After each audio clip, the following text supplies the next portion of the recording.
A very good evening to you. Thank you for joining us. Welcome to Sports Tonight. This is the Thursday night edition of the show. Promises to be exciting. We have a whole lot lined up for you on this edition of the show. My name is Tony Bitoye. Let me start off the show tonight by introducing my partners for the first part of the show to you. Wale Adigun is here with us. And of course, Yemi Adebayo is here as well. Guys, let me welcome you to Sports Tonight this Thursday. I think because we do this show every day, we sometimes do not remember when we creep into that season of the year when we should be wishing our viewers the best compliments of this season. So it's not too late in the day. Although we are just a few days to Christmas, but let's make it official today that we're wishing them the very best compliments of this Yuletide season. I think that's fair enough. So I wish you guys the same, and we're looking forward to a wonderful season. And we know what comes with this season: traffic. And we had a good taste of that tonight. All right, but the good news is that we've been able to make it here on time. And we'll be giving you our package. It's a Thursday, so Femi Adefeso will be coming in later on the show. He has a lot of basketball to talk about. Kano Pillars, Nigeria's representatives in the FIBA Africa Champions Cup for men, came this close to qualifying for the final, but it's not going to happen. They lost to their opponents in the semis. It was a close game. So Femi has all the details. He will be telling us about it, and of course he will also be sharing with us a lot of grassroots stories, a lot of programs being put together for the end of the year for basketball. So if you're a lover of basketball, Femi Adefeso will be giving us a lowdown on all that you need to know. Before Femi comes on air, we'll be taking you to Washington. Sonny Young hopefully should be connecting with us. Sonny has a whole lot to talk to us about: basketball, boxing, a preview of 2017, and a whole lot of other events of interest to you. A lot of interesting talking points. So we will be getting Sonny to talk to us about all of those as we move on Sports Tonight this Thursday. And of course, we will be taking you to Benin City, Edo State.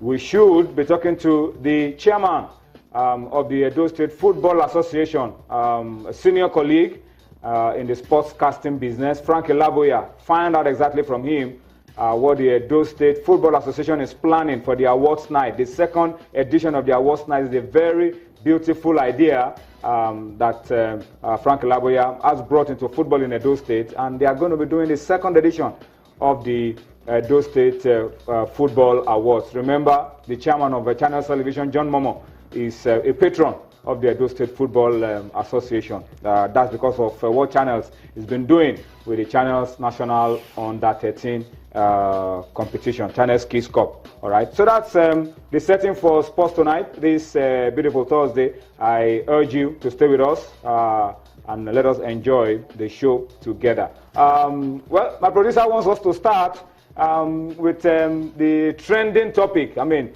for those who are on social media, they are familiar with the term trending topic. That's a developing story.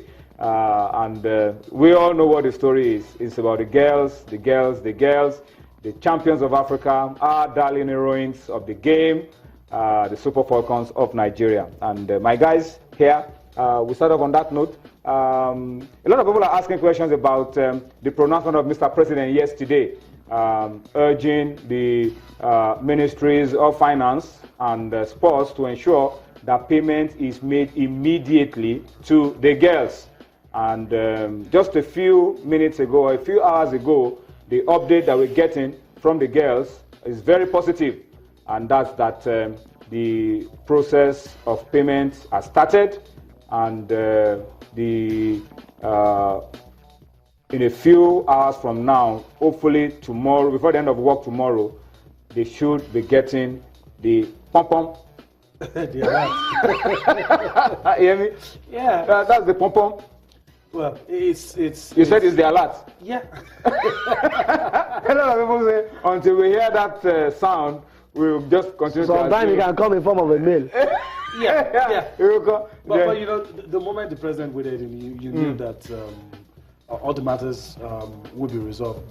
Before there was promises upon promises, but it has gotten to the point where it got to the attention of the president, and that directive was given. And while some people were excited yesterday, we knew that it was going to take some time. And even before we came on air, even Wale was saying that it will take some time before everything gets through. But what you can be sure about is that the money will be paid. And we should be happy, although it's not something you rejoice about, because ideally they should have gotten, we shouldn't even have been seeing all of this. But it's also good that, you know, everything will be sorted out. Okay, let's pause. My director says we should go to the Senate. They intervened, they visited the Senate today, and there was some intervention from the Senate. But for me, the highest level of intervention is what we got yesterday. Yeah. But all the same, let's listen to what happened when the girls visited the Senate earlier today.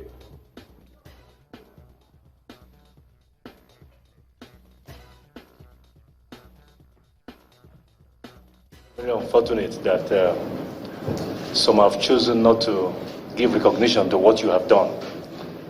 You can rest assured that all of us on this side, you know, we're very, very disappointed at what has transpired.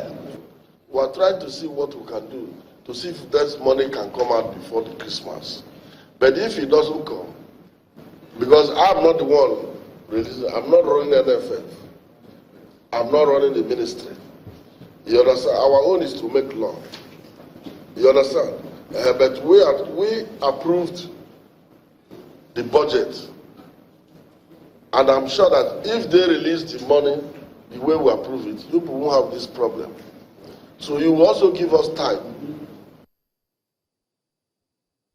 Well, that at least I recognize the man who spoke last. That's Senator Obinna Ogba, who is the chairman of the Senate Committee on Sports, talking about what they approved for the girls and the fact that we shouldn't have gotten to this level at all if all those approvals were followed through the way they were presented to the Senate. The reps also had some intervention as well on this matter. I hope we can get you that one as well. Alhaji Omediran, who is a member of the House of Reps, interestingly used to own a football club, a women football club, and also used to serve on the executive committee of the Nigerian Football Federation. I used to be a committee member with the FIFA Women Football Committee.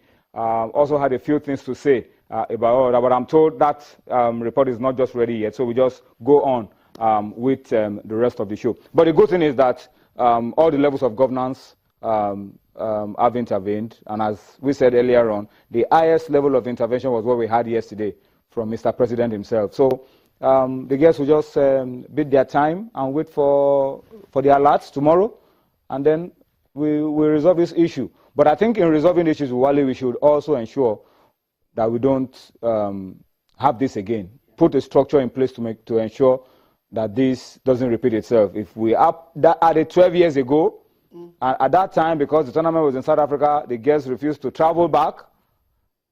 12 years down the line, we're having this. We shouldn't be having this anymore. We should put an end to all of this. Tony, my problem with all of this that has happened last couple of days, summing up in 2 weeks, has been the fact that after this happens, after this has been resolved, we don't find a blueprint to ensure that this doesn't happen again.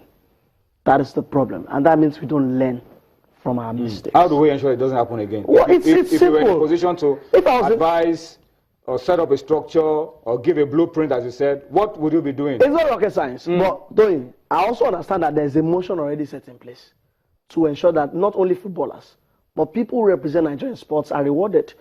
That motion was set in place a couple of months back by the sports ministry, where this and this was stipulated for, if you go to national... Well, that's the Godwin Kenka committee. Yeah, the Godwin Kenka committee. Godwin Kenka we had one even years back. I was opportune to see that document. But you see, the problem with what the document that the committee puts together This has to come from a body higher than the Sports Commission. It has to come from the National Assembly. You know, that's the issue I'm trying to raise, because it's just a committee report which is not binding on the National Assembly until it becomes law, and then everybody is bound by whatever. But the Sports Ministry also commissioned that body. Yes. So that means they've gotten authority. How many of such reports have we had in the past? Where are they today? Well, you know, for me, I understand your issue, but I think the issues to resolve all of these should be more enduring. It should be from the National Assembly. It should be a law. A minister can come tomorrow, set up another committee that will override what the previous minister has done. But when it is binding from the National Assembly, we are bound to follow it. That's my issue. I think all the arms of government need to be involved in this one. And I do agree with you with everything that you have said. The senators, the people in the representatives as well should do more than. I commend them for what they've done. I commend them for feeling the pain of the girls, of Nigeria's representatives. But then again, knowing fully well that for this not to happen, they have a role to play. If it becomes a legislation, I mean, everybody's going to respect it. You know, all of these beautiful ideas that have been put on paper, we don't need to have any committee again. Just dust one up. I'm very sure we have hundreds. Just dust one up, ensure it gets all the passage that it needs, and sign it. Get whoever needs to. I mean, whatever framework, get it signed and make it law. And it becomes a process that works by itself. Whoever, it won't matter. Whoever the sports minister is, yes, whoever the president is, whoever is there or not. But on the flip side. Yeah, hold on. Okay. On a more enduring note, what about the issue of funding? You see, we're talking about this because these girls were very insistent on going all the way. This same thing is happening with basketball, is happening with athletics, Paralympics, Paralympians, with table tennis, is happening with wrestling, across board. Is happening to all the sports. Sometimes they are traveling, they have the tickets, they don't have the bonuses ready, they just go with incomplete team members.